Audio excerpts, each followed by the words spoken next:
Hey guys, happy Saturday to everybody. Krista, how are you doing today? I am fantastic. I spent the afternoon with my granddaughter, so I'm really good. Nothing better than that. That's awesome. That's awesome. It was fun. Yep. I mean, my son's 17, so I hope I have a little ways to go until I get a grandkid. Yeah, I hope you have a little ways. My son is 32, so. Yeah. Yeah. But I hope everybody's having a good start to their weekend. It's getting kind of cold across the country. I don't know if anybody was watching that Kansas City Chiefs game, but that weather's coming here to us in St. Louis, and it's getting cold. Wow. So, yeah. Go ahead. I was just going to say, I'm excited. Chiefs won. I know there's a lot of fans out there that wanted Houston to win. Sorry, though, guys. You know, I was one of those. I know. I seen your post. I'm like, man, you're a traitor. No. I like the Chiefs. It's just that, I mean, they've won 2 in a row. Yeah. I'm ready for somebody else to move on. So, you know, hopefully this is the year of the Lions. I would agree with you there. To win that. I would agree to see the Lions. I see my nemesis is in chat tonight. Northern California Cub fan. That's too funny. I'm a Cardinal fan, so I would like to meet him or her. I don't know. Little Patty says 3-peat. Yep, that's right. If they play the Lions, if they play the Lions, who are you going to root for? Well, I got to tell you, so Rob is a dear friend of mine. You know that. Mm-hmm. So it's going to be a tough one just because, I know he really wants him to win, the Lions. So, but, we're Chiefs, so I can't betray my home state. Yeah. My home team. I'm in the Lions camp. I'm in the Lions camp. You're betraying. You're a traitor. I know. But keep in mind, too, that the Chiefs owner voted to move the Rams out of St. Louis. So there's that. Oh, yeah. Okay. There's that. Anyway, it's all fun. It's all fun. Yeah. Since we're talking about sports, I want to plug this real quick. This coming Tuesday, I'm going to be starting a sports show on this. No, actually not on this channel. It's on Zanzibar. I'll have to get the link. Actually, Pam, if you could grab that link and put it in chat for me, I'd appreciate that. I don't know if you know where that is, but I can get it. But this coming Tuesday, I'm going to start the show Zanzibar. Going to talk football, and then after this coming Tuesday, it's going to move to Mondays at 6:30. 6:30 both days, but it's going to move to Monday at 6:30. So head on over there. Hope to see you guys over there. It'll be fun. It'll be fun. Yep. And also, we have a little conference going on. There it is. Crossing Realms Conference tickets are going crazy. We sold some more this weekend, haven't we? We did. Yeah, we did. It's crazy. It's going nuts. Look at this. The list: Josh Hurd, Heather Mosier, Will Lunsford, Lady Ann Celine, Ron Murphy, Dean Bertram, Greg Ogles, Frankie and Dan from Haunted Garage and Haunted Souls. I'm going to read from my sheet because I can't read the screen. Special guests. I mean, also Sir Brian Bowden and Miguel Ramirez from Sasquatch Theory are all going to be there. Mm-hmm. So, I mean, if that's not enough, they're all speaking. Yep. The special guests Ken Gerhard, Dana Stricker, Brent Thomas, Ryan Edwards, Mike Familiant, who was on your show Thursday night, Christopher Garantano, David Glidden, and Linda Eastburn. Mm-hmm. They're all going to be special guests. I mean, yep. That's a big list there. Yeah. And if you guys haven't, actually, Linda Eastburn, she puts out some good stuff too, some good content. Go and check her out as well. Yeah. Mm-hmm. Yeah. So, I mean, that's going to be September 19th and 20th. The meet and greet's going to be on the 19th from 6 to 10. The conference. No, it's actually 5. It's going to start at 5 to 10. Okay. Yeah, because we added Miguel Ramirez. Right. We added the movie, the documentary of Chris Garetano. So 5 to 10. Conference is going to be from 9 to 6 on the 20th. After that, Marilyn Bass is going to be doing gallery readings. Mm-hmm.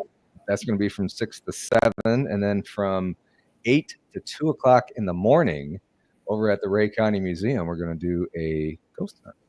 Yep, and those tickets are sold out. Sold out. So, guys, make sure you head on over there. Gary's got the link in chat. Mm-hmm. So make sure you go over there and check that out. Yep. So, yeah. So, yeah, do that. Hope to see you guys out there. For sure.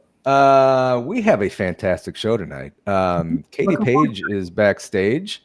You can see her on Rocky Mountain Research podcast, Rocky Mountain Ranch Research podcast.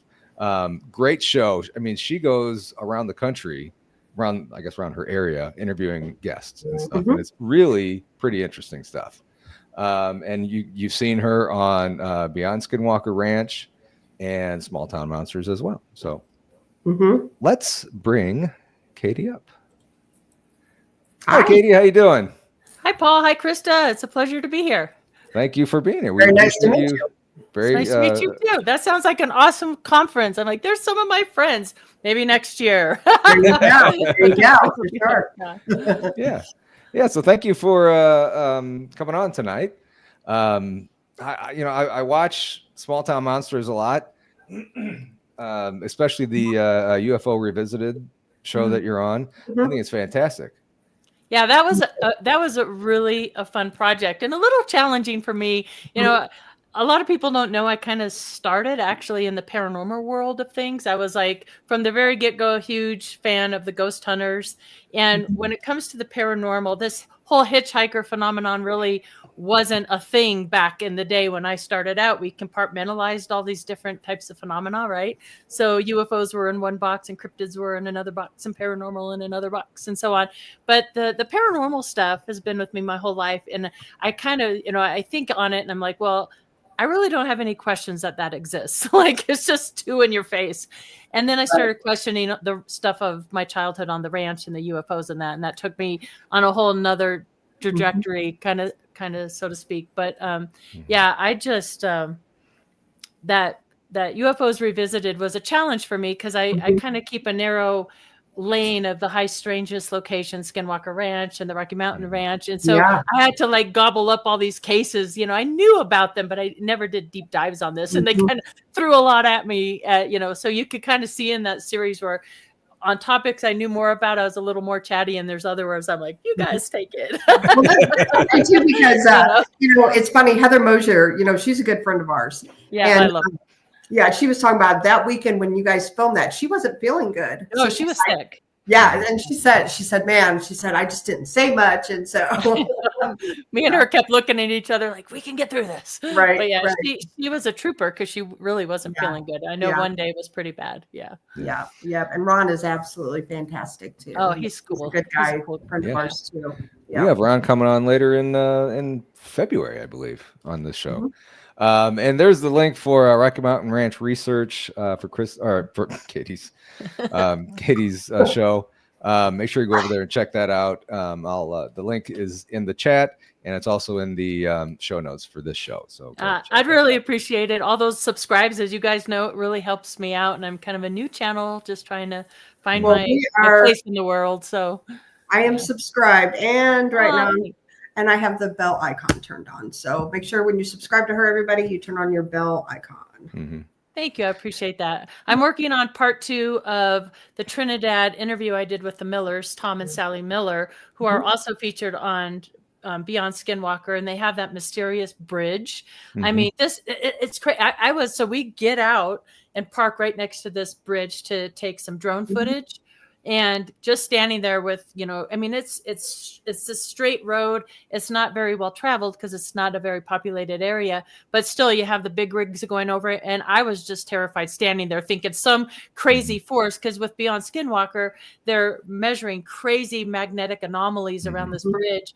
And the Millers were telling me about this woman who had pulled over to take a call on her phone, and something just moved her car into traffic, like some energy force. And I'm standing there going, any moment now, a big rig's just going to take me out. Like, that's how uncomfortable you are around this bridge. Wow. So, but I continue this episode that will be out. I'm hoping tomorrow night will be a new episode there on my YouTube channel. And we're going to get more into the mutilation phenomena. That first episode I have with the Millers, I wanted to talk to them about things people don't talk to them much about, which is the hitchhiker stuff. Are they seeing ghosts? Are they? And one of the things in that episode, which I found interesting. So, but they were sitting in their kitchen and a knife goes flying across. Wow. I'm like, holy moly, So, they have all sorts of that hitchhiker phenomenon going on there too. Now on Beyond Skinwalker Ranch, is that the ranch, the family that the lights kept going out in their kitchen wherever they were doing the interviews? No, that was the Millers. Yeah. Okay. That was really cool to see that, because, David Carr and stuff. So David Carr started like Oak Island, and I think he started Ancient Aliens as well. But so, they're kind of working behind the scenes, behind the camera. And when he's on camera going, holy moly, something's going on. Like, that's like legit. Yeah. Wow. So backing up a little bit, you have the show Rocky Mountain Ranch Research, and Rocky Mountain Ranch is an actual ranch, correct? Right. And back in the day, and I hate aging myself here, but it is what it is. We are what we are. And I'm as old as I am, but back in the mid to late 70s, I'm a young girl. Me too. Me too, but I was a young boy. So yeah. Well, we were living in Inglewood. My mom was a key punch operator for United Airlines, and she started dating a gentleman, and she worked at the Denver Tech Center in Colorado. And he and his family bought this cattle ranch in Elbert County, Colorado. And so I did not live on this property full time, but the people, my mom's boyfriend at the time that she dated for several years, they had 3 sons. The 2 younger sons lived with us during the week because we had Cherry Creek School District, if you're familiar with the Colorado area, that's a very big school district. It's a really good school district. So the 2 boys lived with us during the week, and we'd go back and forth on the weekends to take the boys back to see their moms, or we'd stay there on a Saturday or a Sunday or whatever the case might be.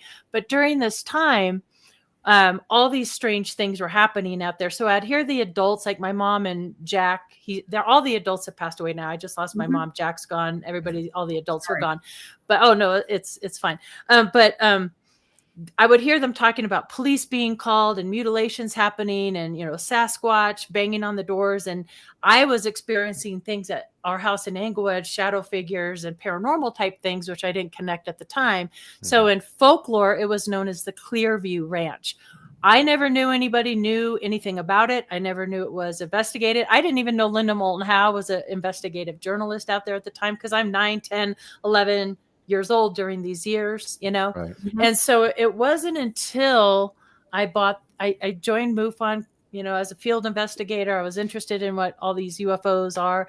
And I bought this book right here, Hunt for the Skinwalker by George Knapp and Colm Kelly, her PhD. And I opened it to other hotspots, and I'm reading about a ranch in Colorado.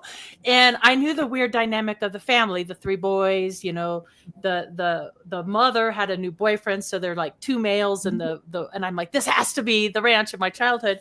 And in here, I learned that there's 3 PhDs that investigated it. Dr. Leo Sprinkle out of Laramie, Wyoming, who for 40 plus years was a well-known hypnotherapist and worked with experiencers. And then we had John Durr, PhD, and Peter Van Arsdale, PhD. So Dr. Leo Sprinkle's old school. I wrote him a letter explaining who I was, how I was connected to the property. And I got a letter back from him saying, yep, this is it. And the next week I'm sitting in his office going through all the original documents. And John Schuessler, who's one of the founding fathers of MUFON, the Mutual UFO Network, had the original briefing document of all the things that happened out on that property. And a lot of it was like confirmation for me in going, oh my gosh, here's what me and my sister experienced, or here's this or that. And it's just ever since then, it's been nonstop. So much so that quit my full-time job and I do this full-time, kind of thing. Wow. Yeah. Wow. It's amazing. Yeah. What a dream job too. How lucky are you? Well, if you got paid for it, it would be a dream job. Yeah, I'm a little jealous. I'm not gonna lie. I'm a little jealous that you get to do it full time. Yeah, well, you should follow your passions in life, and you make everything else work somehow or the other. But it's a struggle. But I am lucky in the fact that I get to follow, my curiosities and trying to find answers and stuff. Absolutely. So, yeah. And like Krista said, what a great, you go all over the place, researching and interviewing people. I mean, it is pretty darn lucky that you get to do that. I would love to do that too. I mean, if someone would pay me, that would be fantastic. Yeah, right. If somebody would pay me too, but that's okay. I mean, I try to make it work. So for an example, there's a great UFO historical record center that David Marler just opened with the Rio Rancho School District. So basically, we budgeted out to go visit the archives there in Rio Rancho, and on the way back is Trinidad. So, you kind of have to strategically plan these trips. Like if I was going to go out to Missouri to visit Krista, I would try and squeeze in a few like places I could stop or interviews I could do because but so, there's nothing beats going face to face and being in a location. Yeah. Right. Absolutely. So in Missouri, thank you, T-Bone. Appreciate you, buddy. In Missouri, there's a city called Piedmont, which is south of St. Louis. It is supposedly the UFO capital of Missouri. Okay. There's a lake there, Clearwater Lake, I believe it is, that UFOs have been witnessed. They had a big UFO encounter down there. In the 70s. In the 70s. Yeah, something like that. Yeah. My favorite decade before, cell phones and CGI and all that stuff. I love it. Has Debbie Ziegelmeyer been out there? I know she did a fantastic book on the submerged objects, so I'm sure she knows about that. Yeah. Oh, yeah. I'm sure she has. Yeah, I'm sure she has. And, this, I think it just got named the UFO capital last year or the year before that, and they do parades every year.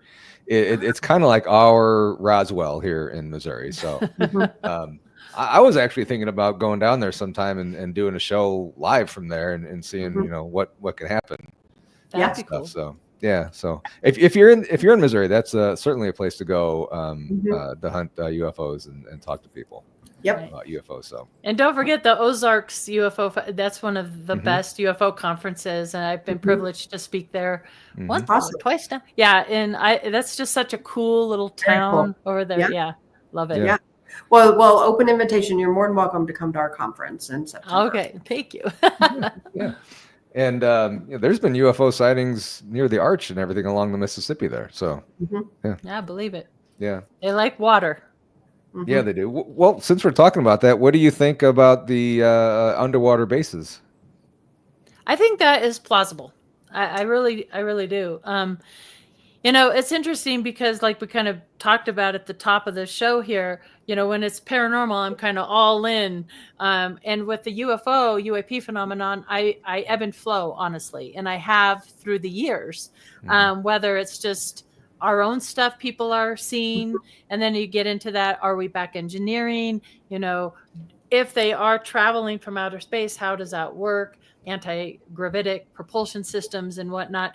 But it does make a lot of sense that perhaps at some point in time, a certain either us broke off or some other civilization broke off and went underground and under the oceans. There's certainly so many reports. I just got back from Laramie, Wyoming just this last weekend, or actually Monday and Tuesday. We went to the archives to do some digging. We're reopening the Snippy the horse case from 1967. And for your listeners who aren't familiar with the Snippy the horse case, it was the first really recognized animal mutilation case in the nation. Mm. And it was a second top story at the time. We had the Vietnam War and then Snippy the horse. And an organization called APRO, which is the Aerial Phenomenon Research Organization, did most of the investigation on that case. And it's a really well-known case. However, those files went missing for over 35 years. So we're opening that case back up because we now have access to that, and, you know, doing interviews and working with the King family themselves, which has just been an honor and a privilege actually to get to know the Kings and interview the family. And there's actually an interview on the Rocky Mountain Ranch Research YouTube channel where I'm talking with Dave King, and he talks about how that personally influenced him and his family. And so yeah, it's just a fantastic, you know, thing to go back and reopen and revisit these old cases. So can you talk about the story with the horse? I have horses, so I'm a horse lover, so I'd like to know more about that. Yeah, the first thing, you know, I'm going to be speaking about this for the first time and get into all the details and share everything that we've uncovered at Contact in the Desert at the end of May this summer in California. But one thing I can share, because the APRO files were lost, somewhere along the line, it started with Burl Lewis, who were learning a lot about this character, Burl Lewis. So Snippy the horse was owned by Nellie Lewis, and Nellie was married to Burl. Well, Burl, unbeknownst by, I don't know why he would muddy up everything, but there's this rumor that Snippy was actually Lady the horse. Well, I'm happy to say that's all clarified, and we have the whole story of where Snippy was born and the father and the mother, and we have the first only known pictures of Snippy alive with his mother, Lady. So Snippy was a 3-year-old male gelding colt.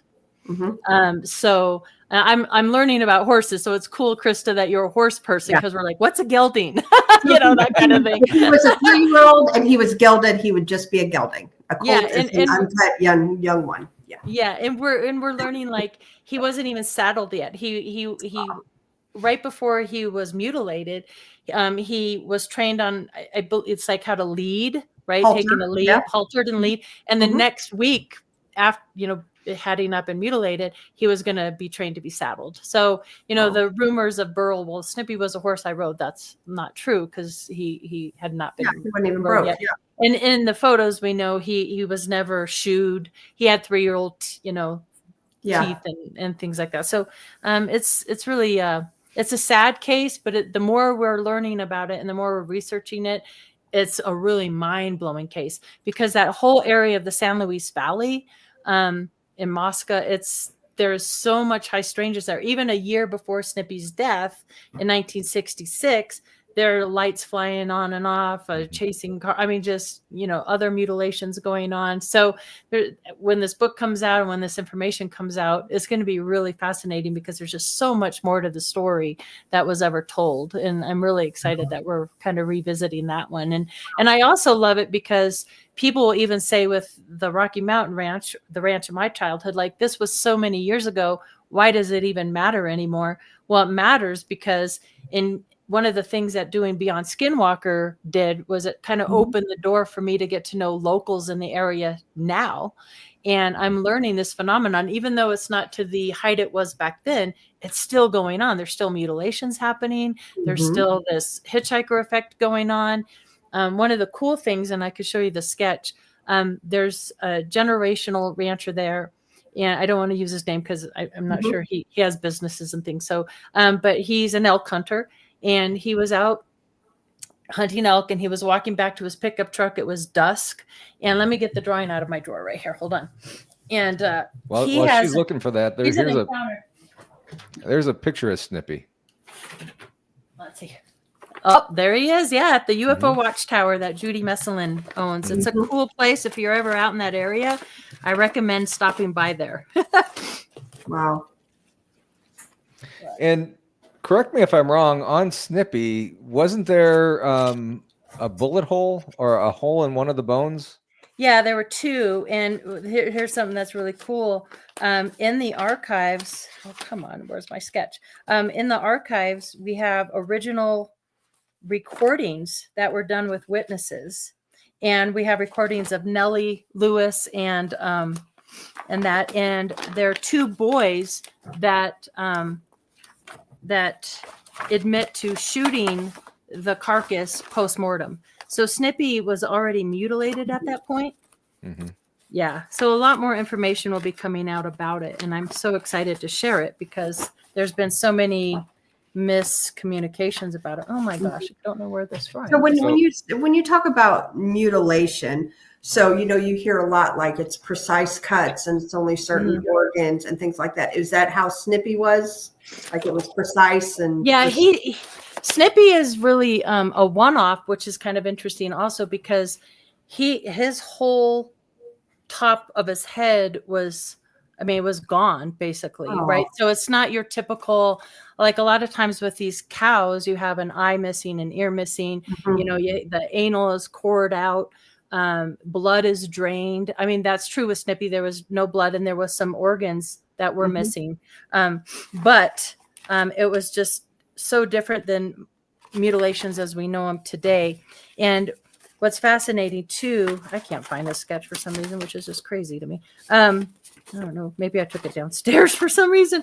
I have so much stuff. But anyway, I can describe it in a little bit. But what I'm really interested in more than anything else lately, is that when you think of animal mutilations, you're thinking mostly of cows. Right. But I think there's a huge elk connection, which David Pilates from Missing 411 kind of talks about in the Carl Higdon case from 1974 in Medicine Bow, Wyoming. There's a strange box in that case, but he's out elk hunting and encounters also one. So, that elk connection there. And then now with my elk hunter that we're just talking about. So he's going back to his truck and in the distance in the trees, and he says it's like Fangun Forest back there. He's pretty comfortable. He's an outdoor man. Like he builds rifles and guns, but there's this one particular area he's just uneasy about. And so he sees this orange glow in the tree. And he said it was like 2 pie tins, one on top of the other, top moving counterclockwise, the bottom moving clockwise. And he sees this thing. It's silent. It's just hovering there. And he sees it for a while and then it just vanishes. It doesn't shoot off. It just disappears. A lot like if you guys have seen the new Netflix series Investigation Alien with George Knapp on Netflix, that first episode is about animal mutilations. And they talked to, I believe his name was Dave Hunt in Oregon. They're having multiple mutilations going on. And you see his son takes a video of this beautiful bull elk. And in the distance, you see this figure just kind of do this, like it's not walking. The animal doesn't react. It's so strange. But again, we have this elk connection. And like Dave Hunt said, he's seeing things fly off and off the property. They're silent. And he even tells the story of, he was going to get his rifle and shoot at this thing and it just vanished, just like the elk hunter in Elbert County. So, how many elk have been mutilated? And even in doing the research on the ranch, we have dogs that were mutilated, horse, sheep, and talking to Paul Sinclair in the UK, they have kangaroos. Sometimes you have sea life. So all types of different animals are being mutilated around the world. And it's just, what's going on there.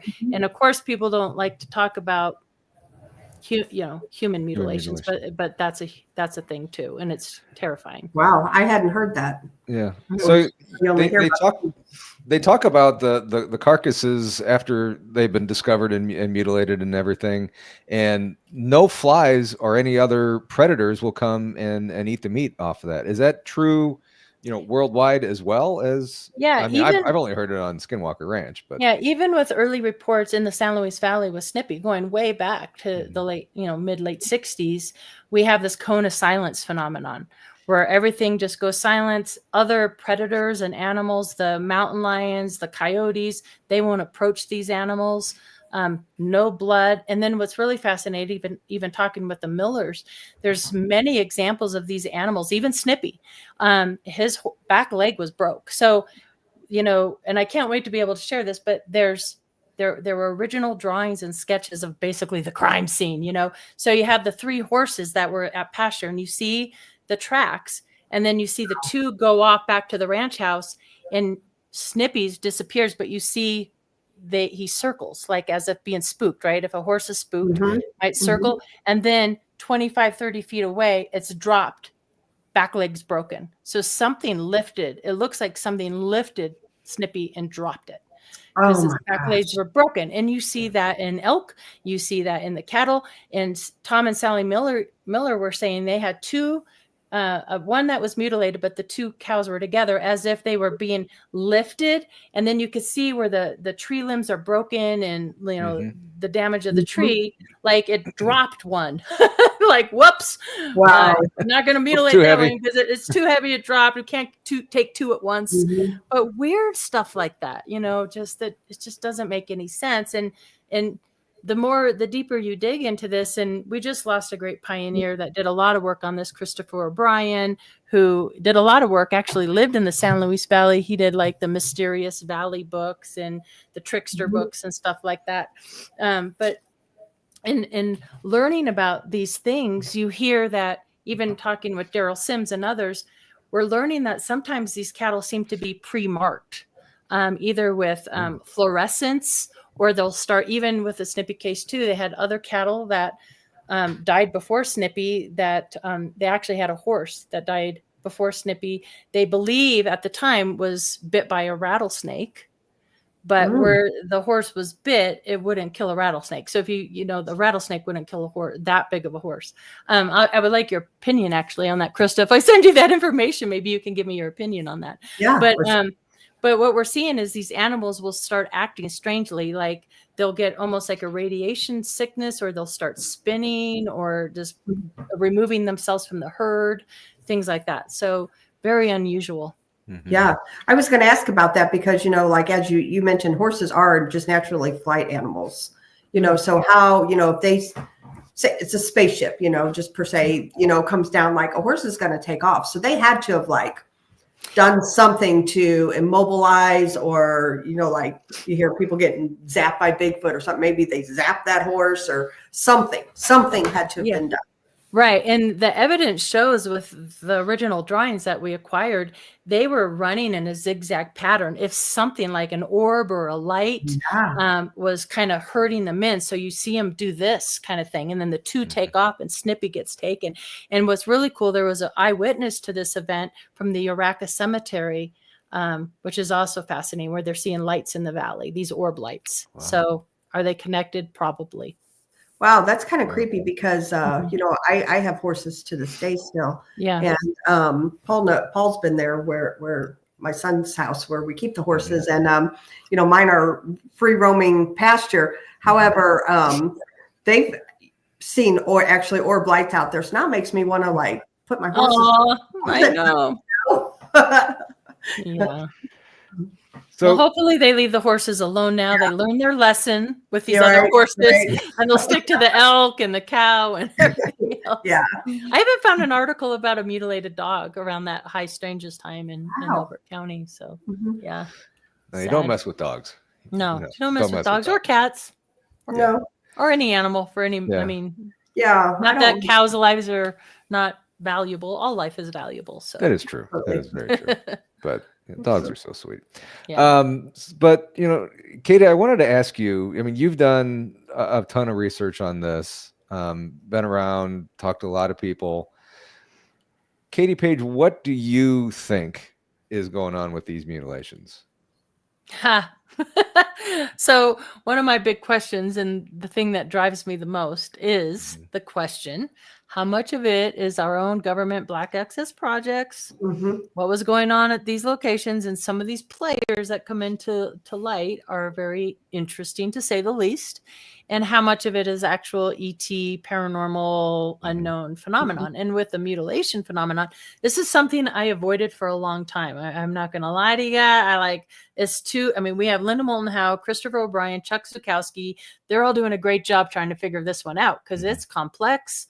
And, there's been theories down the line that I don't remember if it was Chuck Zukowski or Chris O'Brien. It might've been Chris, that has a map that kind of talks about these nuclear fallout places. And even in Elbert County, we have the Titan missile silos, and in New Mexico and Texas, and all through the Midwest, where these mutilations are, like from Montana, Wyoming, Oklahoma, Colorado, Texas, they're all New Mexico. And so does it have something to do with, are we testing, for mad cow, for, our water, our soil, what they're eating, these kind of things. And now, of course, we have, what is it? Oh, the chronic wasting disease and stuff, and the elk and stuff. But here's the problem I have with that. If it is us, military or whoever covert group is doing this, and in the 70s, they theorized it was like satanic cults. Well, they're not that organized. And talking with, I flew to Florida and interviewed the Bill Waugh's widow and his son, and, got to hear from their perspective, who here's the undersheriff, and George Yarnell was the sheriff of Elbert County back in the 70s, why all this is going on like crazy, like mutilations daily. They were told that, NORAD and the Air Force has a handle on not only the mutilations, but also the Bigfoot sightings, UFOs and Bigfoot sightings. They put a no-fly zone over the county, crazy stuff like this. But he had a big map in his office in the police station in Elbert County. And so there would be a mutilation in Montana and a mutilation in Colorado in Elbert County almost at the same time. Like these are not cults that are that organized, that have multiple helicopters and things going on. That being said, the helicopter phenomenon was a deal. It was really big. There's this great, here, I'll get it. And if anybody on your show is interested in this, I have a PDF form and I'd be happy to send it to them, but it's called The Choppers and the Choppers. And I love this because this speaks, they were looking at like, days of the week, daytime sightings, nighttime sightings, the months of the year. Sometimes these choppers were seen flying. Even the undersheriff at the time, he had these balls of light, these orange big balls that he assumed were choppers, but they weren't, because they were silent. Even if we have quiet helicopters in the late 70s, they're not silent. They kick up dirt. They do things like that. But there's newspaper articles about these helicopters like menacing young people out on these ranches, like chasing them off and stuff. And at a conference in Laughlin, I ran into Richard Doty, who was a known disinformation officer. I think he came in 1977. So he kind of came in right during this phenomenon out there. And I asked him if, like, why would these helicopters be menacing and chasing kids on a ranch? And what are they doing out there? And he's like, well, it's a distraction or a diversion from what? So that makes you question, what are we doing with the cattle? Is it us? But that being said, I think there's been a few cases where they'll find like physical evidence of footprints or needles or things like that. But in most cases, you don't find anything. You don't find tracks around these animals. You don't find anything. And one of my favorite cases, I went to Wyoming to interview a woman who grew up in Elbert County. Her whole family pioneered this place. And right out of high school, she got married and moved to a little town right outside of Elbert County called Rama. And they had a huge cattle ranch. And her husband was on horseback checking the cows for calves. It's miles off the county road. So it's not like you could just pull over and do something. And he comes across a dead calf. And he said the calf had 4 cuts in a perfect square. And the top of the fur was removed, but the skin was still there. He gets on the horse. He goes back to the ranch house, picks up my witness. They drive back in the pickup truck, which she said took about 20 to 25 minutes. And when they got back, that calf was mutilated, cauterized, organs out, no blood, no tracks around. They said it was eerie. They felt watched. And what the coolest part was, they're like, oh, here's the pictures. So on Facebook, I get the pictures. And she sends me a picture of the mutilated calf. But she also sends me a picture of what a coyote does to a calf. When a coyote takes down a calf, it jumps on its rear and it just tears at it. I mean, you can't compare the two, right? Right. And there was no helicopter sounds. There's no footprints. You could see it in the dirt around the picture. So something is going on, and whatever it is, it does it quickly, Yeah. And then there's the theory of the Bigfoot. Yeah. Somebody, little Patty, wanted to know where they can get a copy of your PDF, of that PDF. If you go to either katiepage.net and just shoot me a little message that you want a copy, I'll send it to you. Or you could go to RockyMountainRanchResearch.org and send, hey, I saw you on the show. I want a copy of this, and I'll send it to you. Okay, awesome. Yeah. I think I have both links in the show notes. If you subscribe to my channel. No, I'm just kidding. Make sure you either way, make sure you subscribe to her channel. Yeah, please do. I'm just joking. No, I sent it anyway. Amy Creel had something on here. There's a connection between spraying pastures with fertilizer from pig farms and mutilations.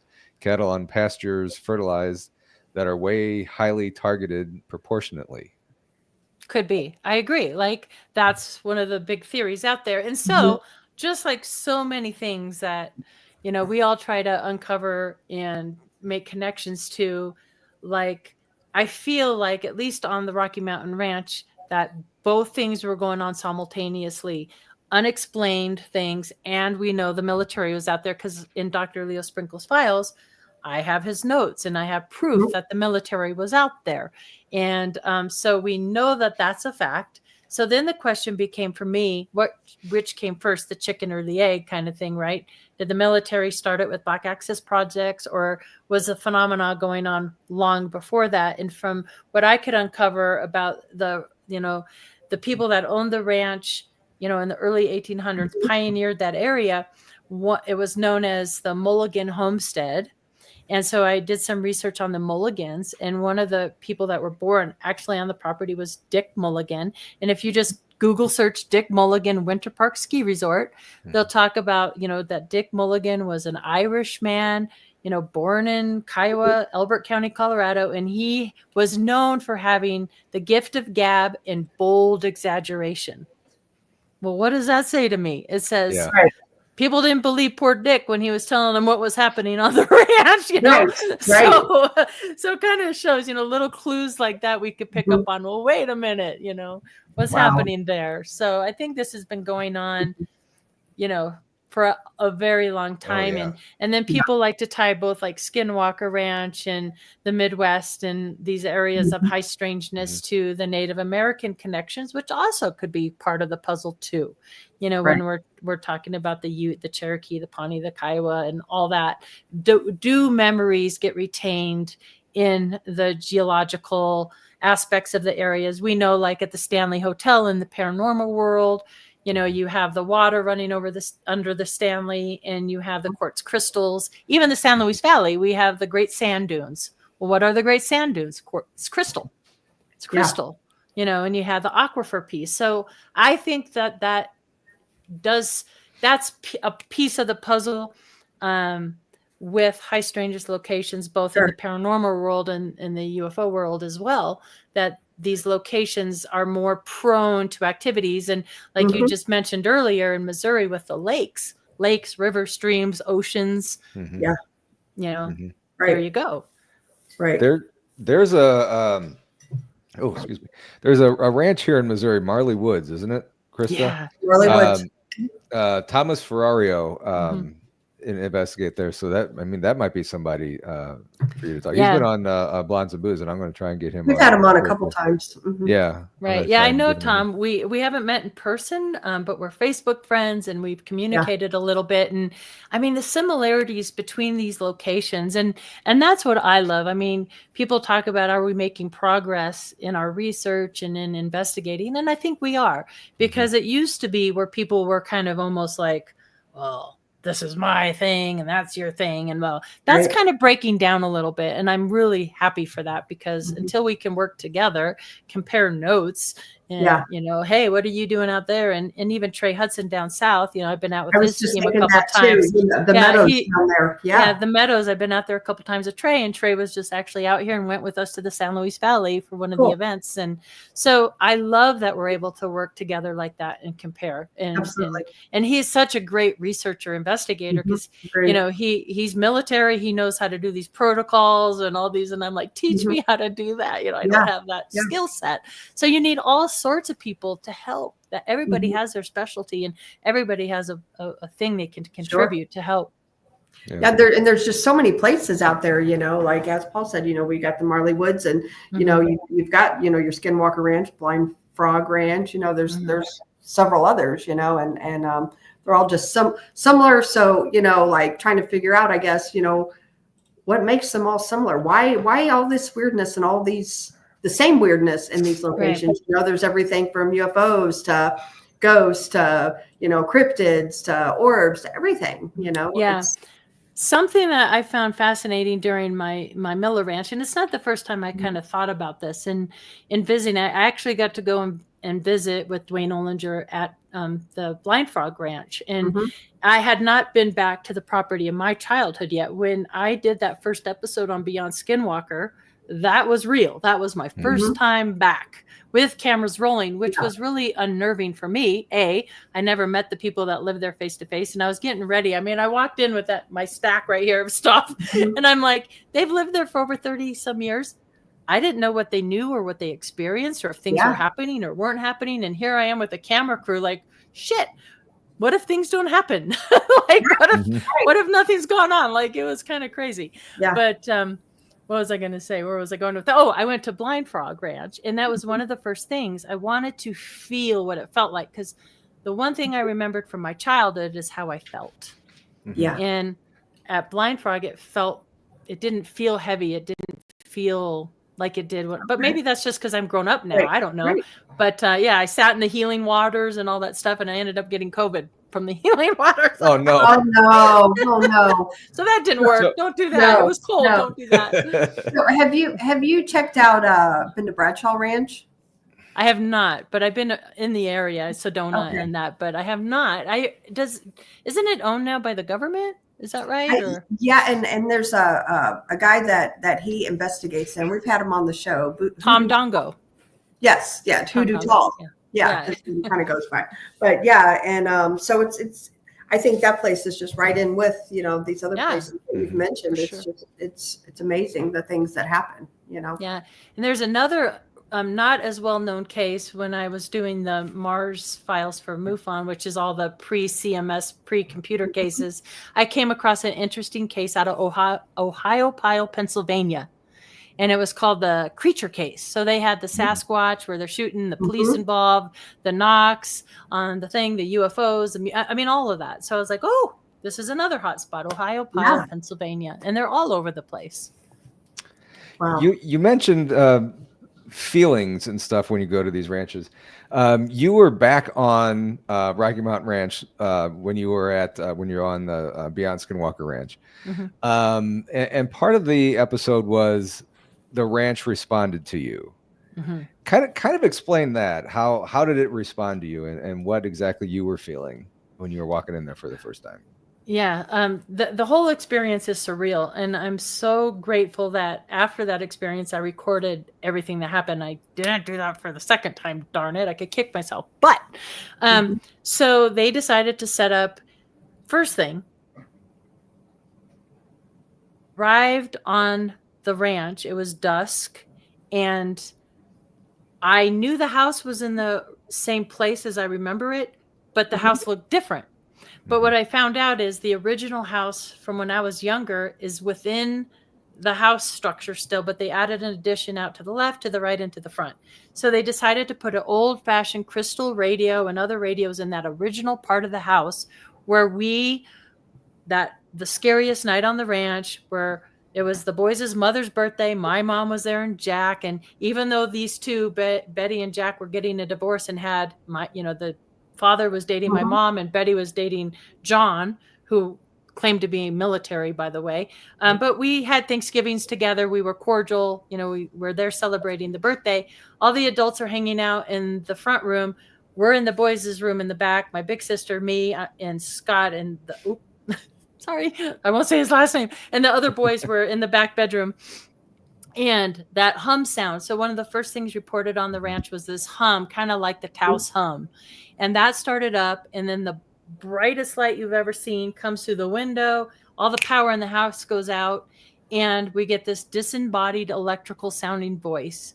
And it's in the briefing document. And when I saw this, I was on the phone with my sister just going, you're not going to believe this, But it basically said, attention, we have allowed you to remain. We have interfered with your lives very little. Please do not cause us to take action which you will regret. Your friends will be instructed to remain silent concerning us. Okay? Right. Terrifying. Wow. We get in the car, we leave, we go back to Englewood. I like paralyzed for a little while. I get a full-blown migraine headache. It's this whole thing.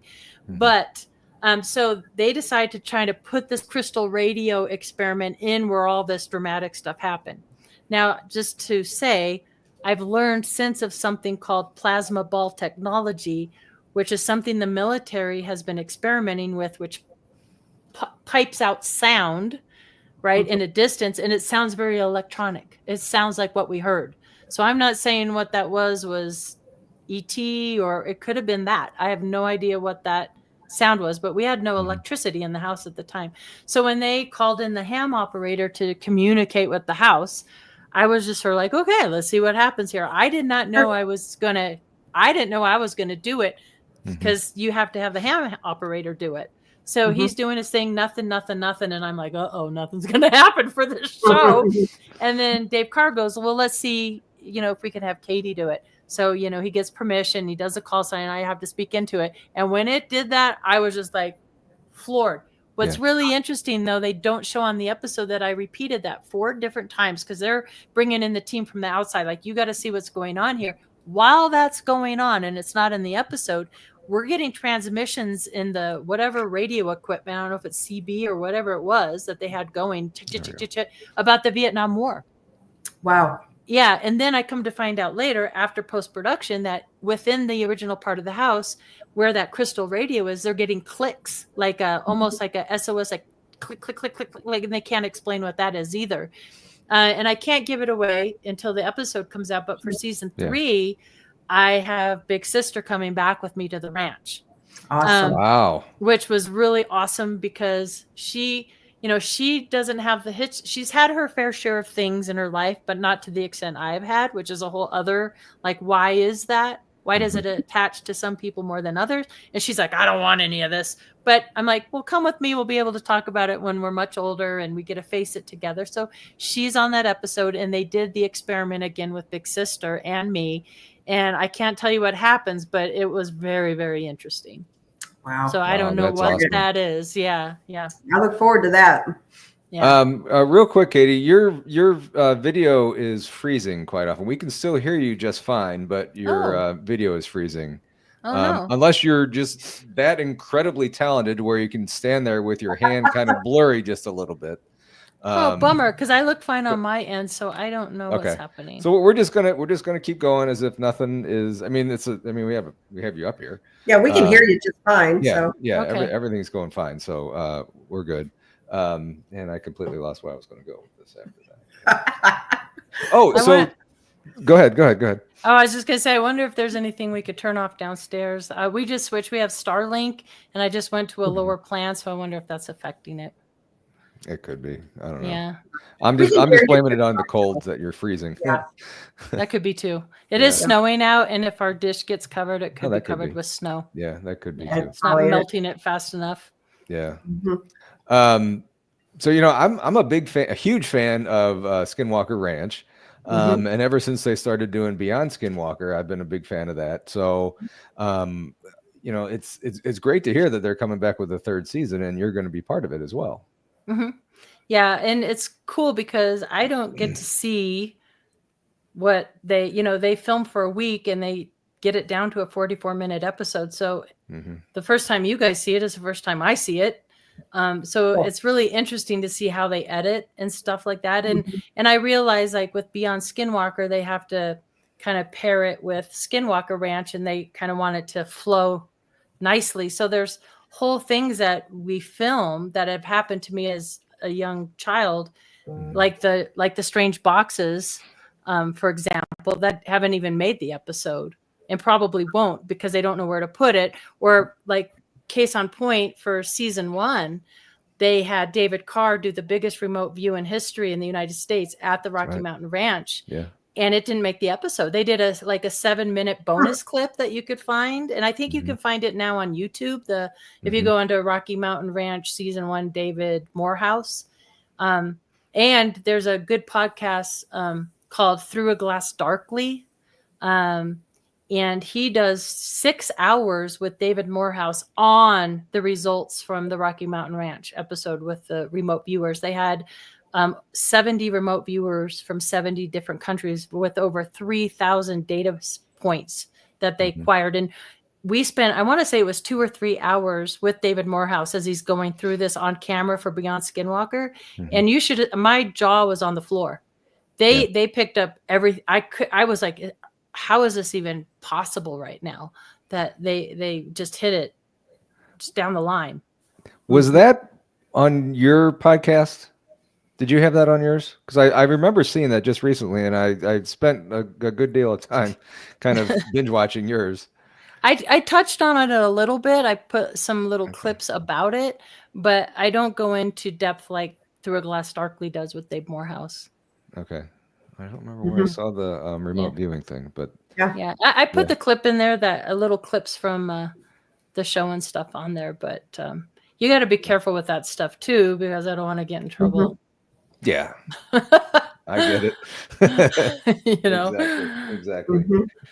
So you were also in a film by Ron James from MUFON, The Accidental Truth. Tell us a little bit about that. You can find that movie as well on YouTube. Yeah, and he just came out with a second one too, which I have not seen yet, but I'm anxious to see it. You know, that just kind of came up upon me under like happenstance, because I was out in Sedona at the time, and hey, while you're here, do you mind me interviewing for you? And the little bit he interviewed me ended up in that film. And basically the premise of the film is, you know, with the hot topic of disclosure and where that's going to come from and what do we believe and what do we not believe, he really did a good job at trying to get, like the title says, accidental truths out of people, right? And he did a good job with that. And so, you know, it was an honor to do that with Ron, and kind of give my little 2 cents of what, you know, I believe what's going on. And I tend to have a very skeptical view, a distrust of that we'll get disclosure from our government or Congress, or if the secrets are being held in these aerospace companies that nobody can FOIA, you know, Lockheed and Northrop Grumman and on and on. Howard Hughes is an interesting player in all this as well. So if we are back engineering a technology, I don't know if we're going to see the light of day in my lifetime. I don't have that kind of, but it could be an interesting few years. We'll see what happens. I don't know. Yeah. I mean, if they are reverse engineering anything, they're certainly not going to say they're reverse engineering. Right. It's just going to look at this, you know, new aircraft that we came up with that you can't even see, or something like that. Right. Yeah. And a lot of people don't realize that Bob Bigelow, who had Bigelow Aerospace for a while, he doesn't have it anymore. But when he owned Skinwalker Ranch, he also owned Mount Wilson Ranch in Nevada. So getting to know Jeff McBurney, who owns Mount Wilson Ranch now, who is also on Beyond Skinwalker, and his wife, Nick Knack, and hanging out with him, there's a Howard Hughes connection. And then you add Earl Grey Anderson's mom, which was a whole other interesting story. That is, she claims to go underground down this elevator and works underground. She worked for Howard Hughes and was taken to this underground city, which I believe is on Mount Wilson Ranch. So, you know, you have these interesting people, and the runway right there that goes right to Mount Wilson Ranch. What are they doing? What's underground? What are they back engineering? What did they know about?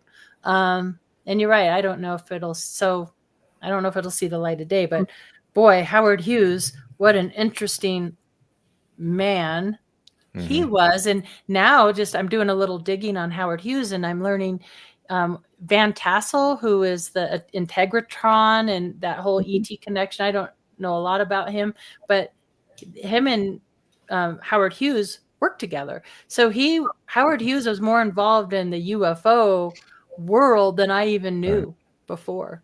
Yeah. You know, yeah, it's really interesting. And that's another very interesting episode that you have at Mount Wilson Ranch.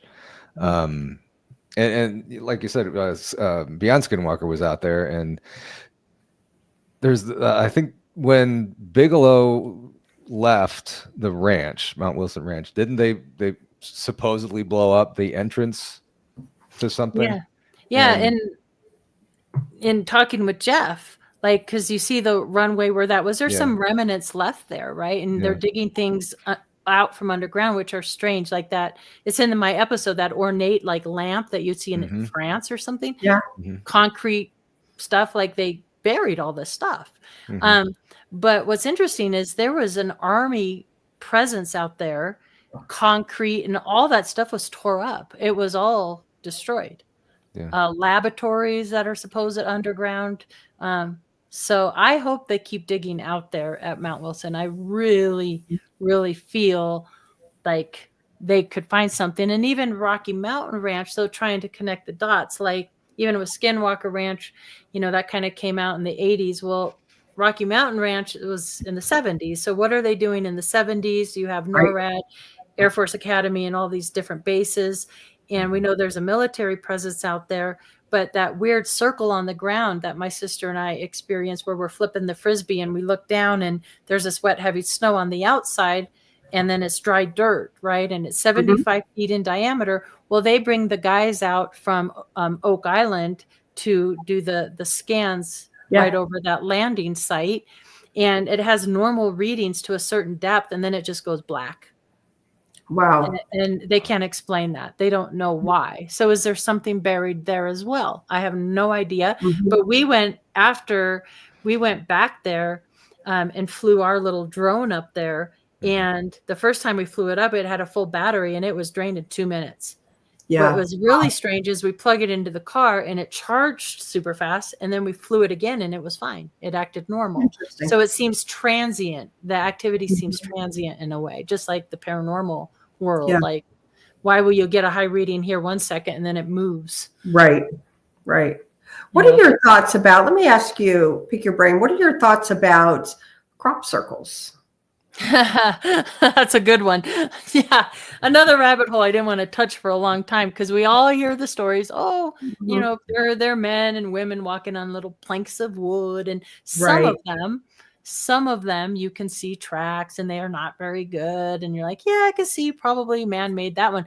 But there's some that are mind-blowing incredible, that there's no way that man created this. I don't care. I mean, especially at night with planks of wood, there's no proof, and the nodes that are bent over. So and then I don't know if you've seen, there's some videos of people that go out and meditate, where these, a lot in the UK.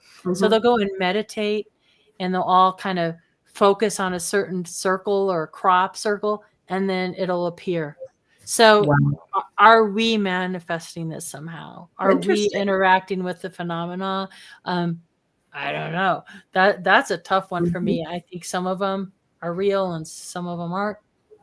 Yeah. Wow. Because if we would be making them or creating them or whatever, I mean, how do you hide that? I mean, what does it take to make something that massive? I don't believe that part. I don't believe that we're well, and they're just too perfect. Yeah. Like, I don't see man making them too perfect, No. Right. Yeah.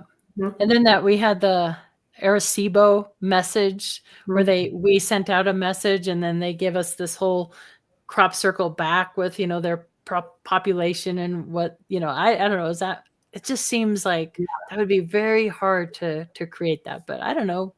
I think it's a mix of things.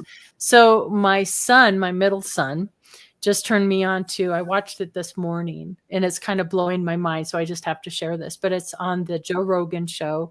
And it's a gentleman called Thomas Campbell, this physicist, right? And he goes into this deep dive on, it's like a 3-hour show. You got to watch it. But he goes into how we're all living in this simulated machine, and we're like avatars, and he goes through and he even talks about UFOs, and he talks about crop circles and how this framework that he has, and he has these books called the Toe books, right?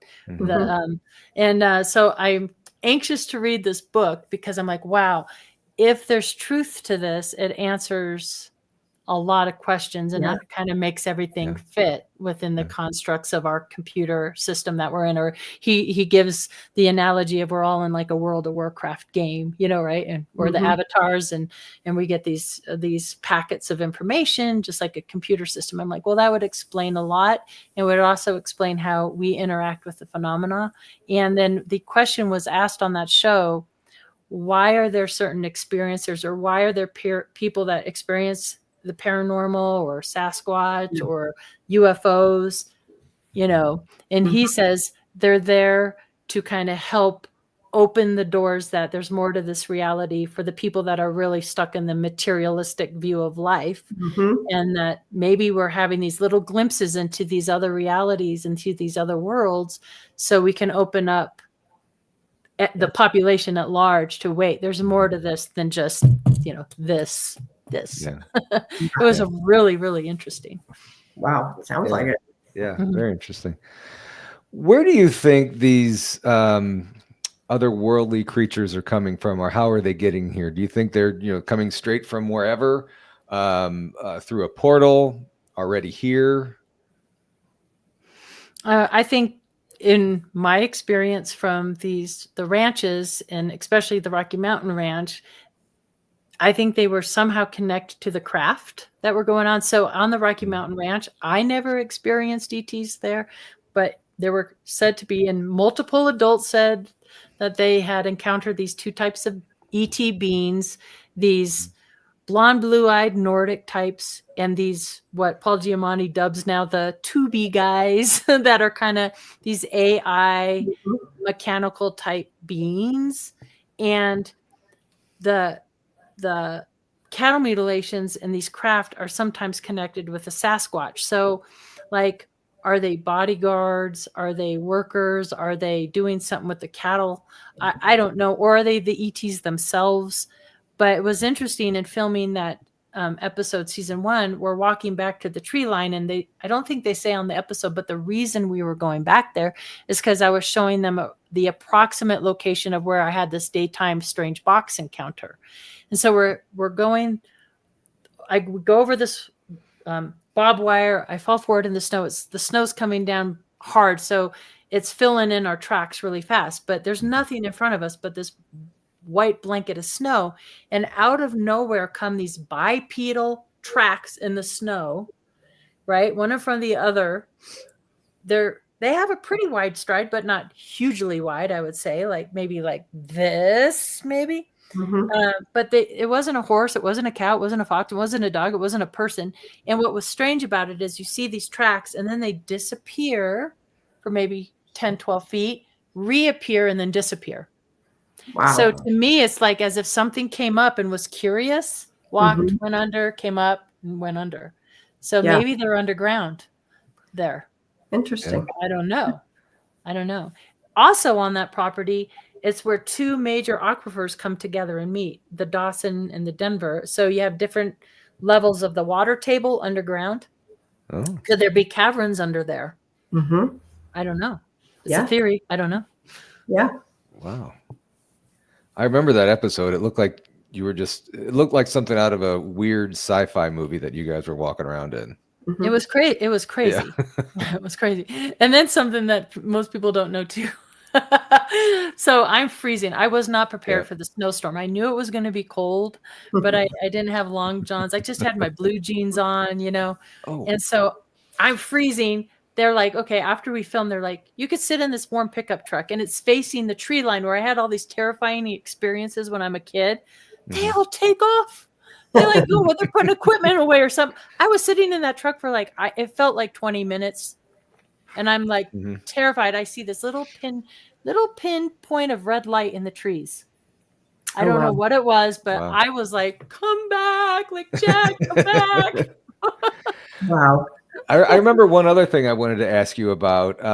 I can't remember where you were. I think it might have been on back on Rocky Mountain Ranch, but you had a radiation burn on my shoulder. So that next day after that snowstorm, we have a day off filming. So what do? I call my daughter. We're like, we're going to the Castle Rock outlet stores. We're going to hit the Columbia store, and I'm buying long johns. and, ski pants and stuff, because I'm not going to freeze the next night. And we're at Red Robin, and right here, it just started bugging me. I'm just like, something's going on. So we get back up to my room, and it looks like this on my back. It was hot to the touch. It had blisters. It burned like a burn. It didn't itch. There's nothing else on my body, but talk about freak me out. So I called the crew right away, because I'm wearing several layers. I've got my hoodie, my vest on, my jacket. I didn't lean up against anything. I didn't fall on anything. I have no idea what that was and how that got there. Yeah, that's scary. Yeah, it was scary. And so, my daughter's like, go buy a white light candle, and she's worried about mom. And another thing, I've never shared this before until right this very minute, but while we're taking pictures, and she does a little short video of it, and we're calling the crew and what's going on here, my daughter was telling me, like, oh, I want to go visit the ranch. Like, I want to go there. And very loudly in her head, she hears a no.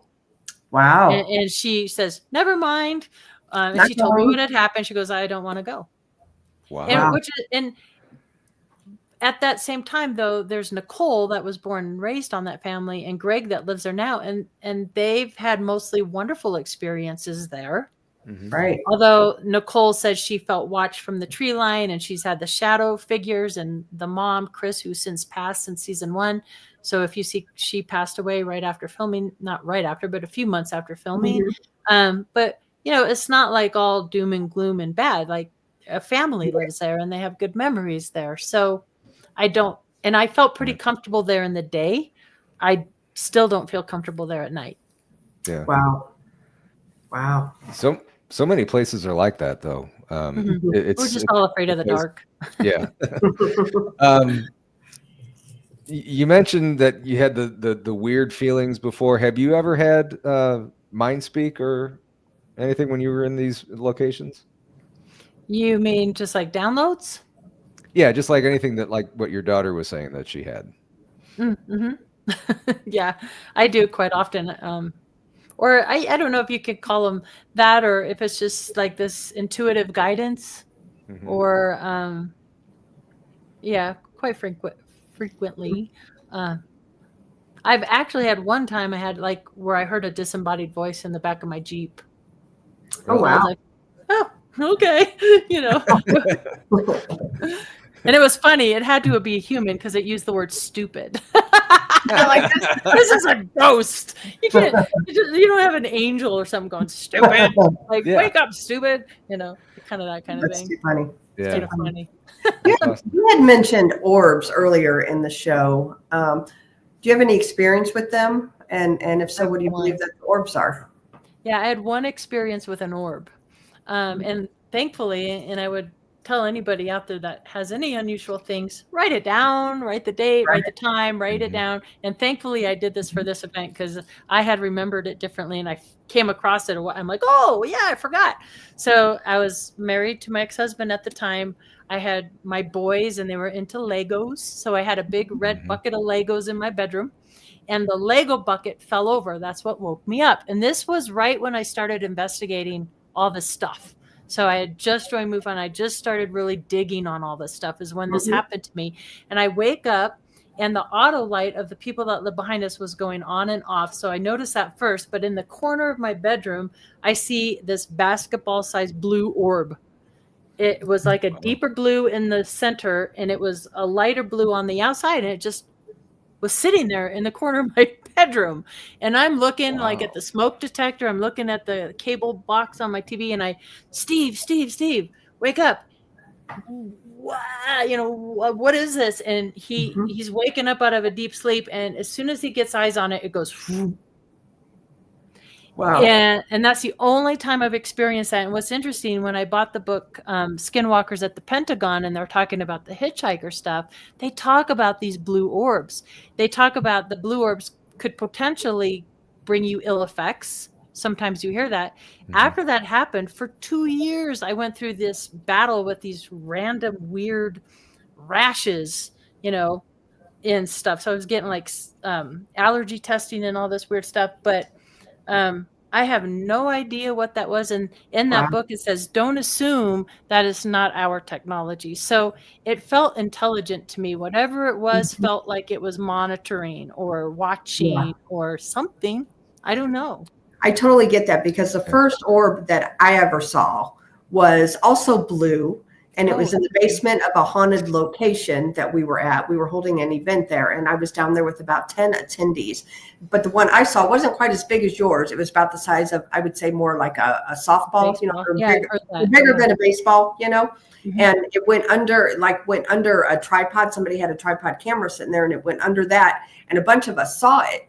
And so I had always associated the orbs with ghost. Well, then, next thing you know, here I am out in the woods, in the middle of the woods, and I'm seeing these things out there. Although I haven't seen a blue one out in the woods, but I have saw white ones, and I've saw reddish, orangish ones.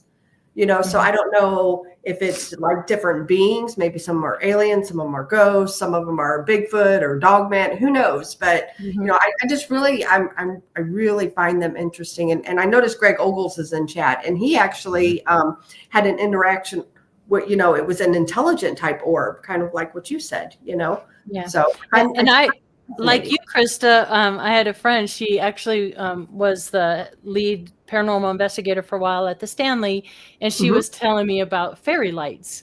And of course, at the time, I'm like kind of fairy lights, no, whatever. But at the Meadows, I'm out there with Kristen, one of his team members, and we are not in the Meadows part. We go to another location very close by, which they called the Field of Dreams, and we're seeing these white fairy lights, I guess is what you call them, just these white bursts of energy, possibly. I don't know. At first, I thought maybe they're firebugs or something, but it's not the time of year for firebugs. So, we call the team, they come with their cameras and stuff, and we're trying to capture these things the next day during the day. Kristen and I are walking the hill looking for aluminum cans or nails in the trees, or trying to figure out is it a plane? How is the terrain? Kind of trying to debunk the whole thing. But we also saw the little red ones too. So like you, I've experienced those in haunted locations that we've done. You'll see these little bursts of white light, and at the Meadows too, and in cemeteries. So I don't know what those are. Right. Yeah. And are they paranormal in nature? Are they ET in nature? Are they just energy, bursts of energy? And I don't know, but it's fascinating. Yeah, it is. And the one I saw, my main one that really sticks out, out in the woods, I was at the Land Between the Lakes, and there was about 10 of us around, and it was probably mid-20s. It was super cold outside. We had a fire going. We were sitting around. Martin Groves was actually there talking about his encounter out there. So he was telling his story. And so we were all just sitting around talking about it. And throughout the night, we were seeing these orbs go around. But what I saw, and two other people saw it with me, it was a reddish orangish, and it was about the size of a beach ball. Oh, wow. Okay. So, and it really wasn't that far away. I would say probably maybe 40 feet away, and that's not that far, So it was just, I don't know, since then, like, this orb thing has really, really fascinated me. Right. And I think for a lot of people, we kind of learned through watching whatever shows or whatever, like, you take these photographs, and a lot of that is dust particles or light anomalies or bugs. I can't tell you how many, when I first became like a field investigator, I always laughed because I'm like, we're not going to get like reports that are actually the planet Venus or actually birds and bugs, but we do. We do. Yeah. Yep. So, it's like, okay, some of it's dust, some of it's bugs. But when you're seeing these things that are clearly with your own two eyes. Exactly. Yeah, it's something completely different. So again, completely different than the pictures. Yes. Yeah. Right. Yeah. Do you get out and do much ghost investigations or anything? Not as much as I would like to, but I want to get back into that. I do. Yeah. And there's one place in particular in Elbert County, that elk hunter I was telling you about, has a very haunted location. I'm like, I have got to go and do that.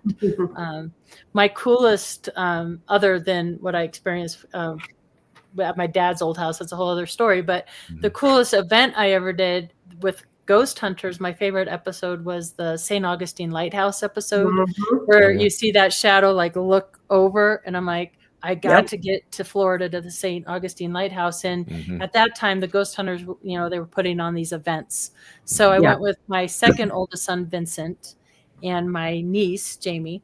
And I think Adam went with us too. But anyway, we go to this event. And it was cool because I got to meet Steve and Tango and Kristen Gartland at the time. It was way back at the beginning of the show.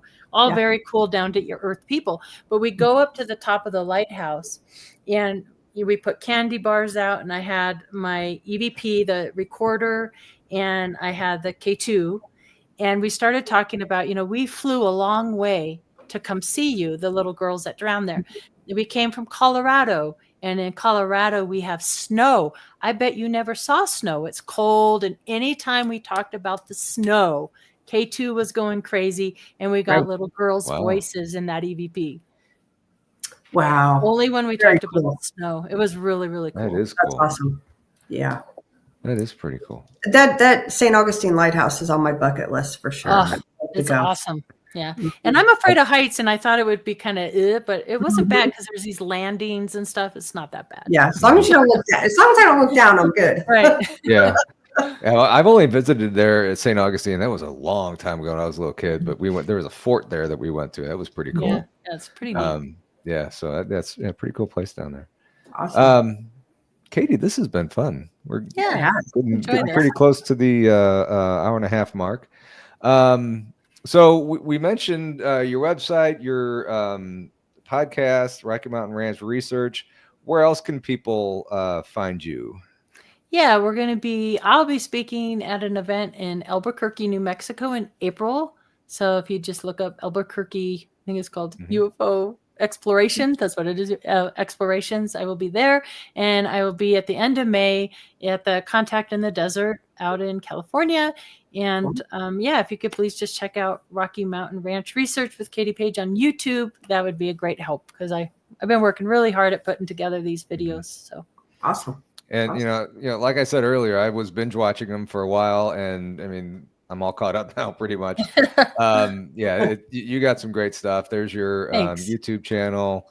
There's your website, katiepage.net.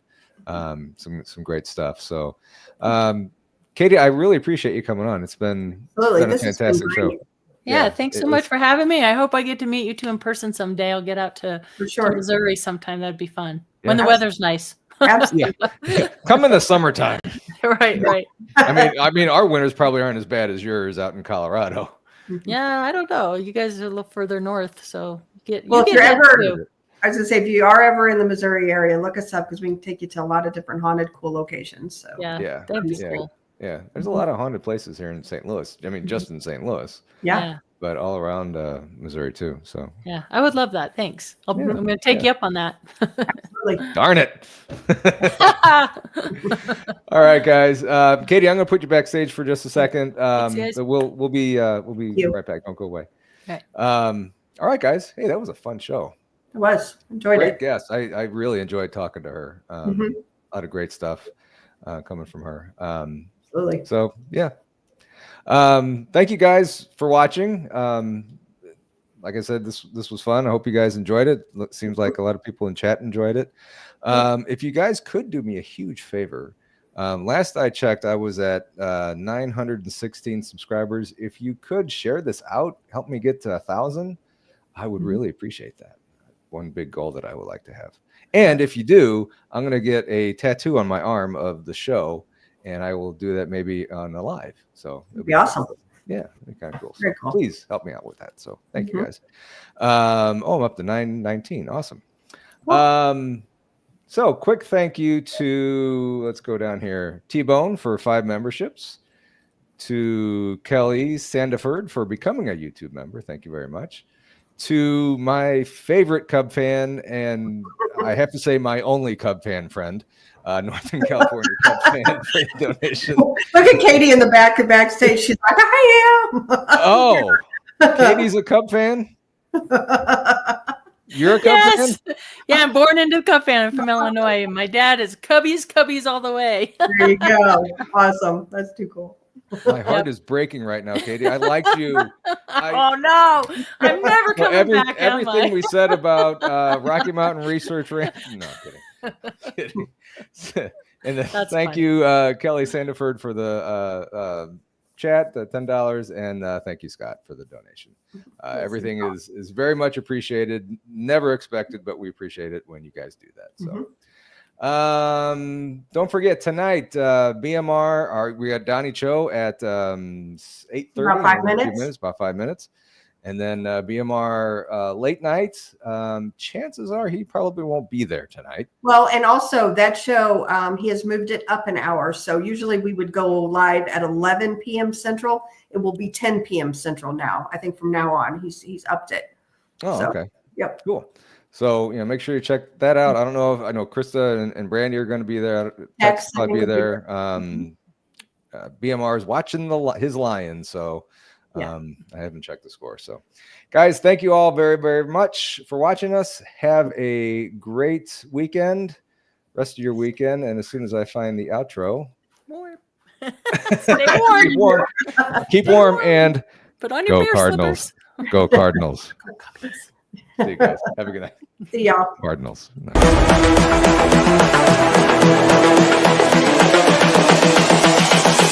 This is the future.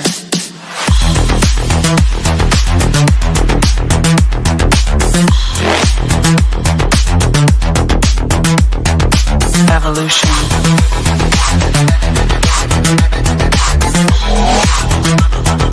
This is the future.